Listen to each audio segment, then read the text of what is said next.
Shalom et bienvenue chez Zucanora.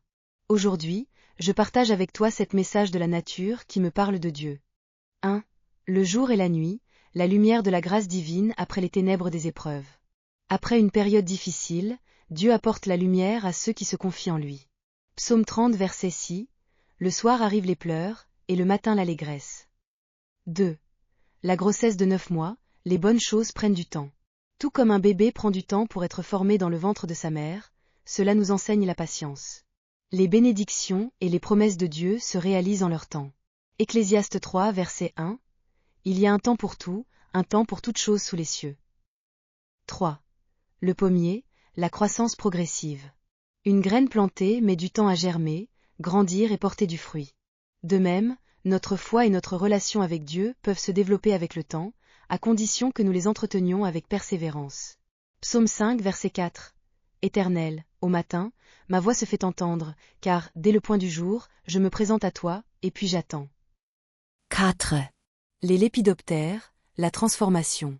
La chenille passe par une transformation radicale avant de devenir un papillon. Jésus fait la même chose avec celui qui vit avec lui, il nous change et nous renouvelle complètement. 2 Corinthiens 5 verset 17. Si quelqu'un est en Christ, il est une nouvelle créature. Les choses anciennes sont passées, voici, toutes choses sont devenues nouvelles. 5. Le feu, les épreuves nous purifient et nous rendent plus forts. Tout comme l'or est purifié par le feu, le Saint-Esprit et la parole de Dieu nous raffinent, enlèvent nos impuretés et nous rendent plus forts. 2 Timothée 3 verset 16.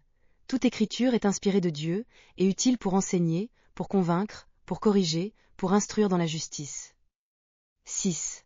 Le vent, la présence invisible mais puissante de Dieu. Le vent est invisible, mais nous voyons ses effets. De la même manière, lorsque nous entretenons une relation avec Jésus, nous pouvons voir sa main agir avec puissance dans nos vies, même si nous ne le voyons pas physiquement. Psaume 145 verset 18. L'Éternel est près de tous ceux qui font appel à lui, de tous ceux qui font appel à lui avec sincérité. 7.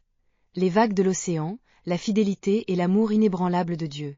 Peu importe ce qui se passe, les vagues ne cessent jamais de venir sur le rivage. Ainsi en est-il de l'amour et de la fidélité de Dieu, constant et inébranlable. Romains 6 verset 23. Car le salaire du péché, c'est la mort, mais le don gratuit de Dieu, c'est la vie éternelle en Jésus-Christ notre Seigneur. Un message pour toi, Dieu t'appelle aujourd'hui.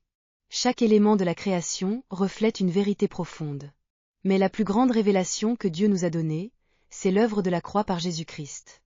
Tout comme la lumière du matin chasse l'obscurité de la nuit, Jésus est venu pour nous libérer des ténèbres et nous offrir la vie éternelle. Il veut révéler en toi la personne qu'il a créée avec amour et donner un sens à ta vie. Comment répondre à son appel? Croire que Jésus est mort pour nos péchés et qu'il est ressuscité pour nous donner une nouvelle vie. Romains 10 verset 9. Si tu confesses de ta bouche le Seigneur Jésus, et si tu crois dans ton cœur que Dieu l'a ressuscité des morts, tu seras sauvé. Jésus t'aime et veut te donner une vie remplie de paix, de joie et d'abondance. Si tu veux accepter Jésus dans ta vie, prie simplement avec ton cœur. Seigneur Jésus, je reconnais que j'ai besoin de toi. Je crois que tu es mort pour mes péchés et que tu es ressuscité pour me donner la vie. Viens dans ma vie, transforme-moi et guide-moi. Si tu as fait cette prière, sache que Dieu t'a entendu et qu'il t'accueille comme son enfant. N'hésite pas à te rapprocher d'une église, lire la Bible et chercher la communion avec l'Esprit de Dieu. Dieu a un plan merveilleux pour toi. Que Dieu te bénisse en abondance et que ta flamme brille pour sa gloire.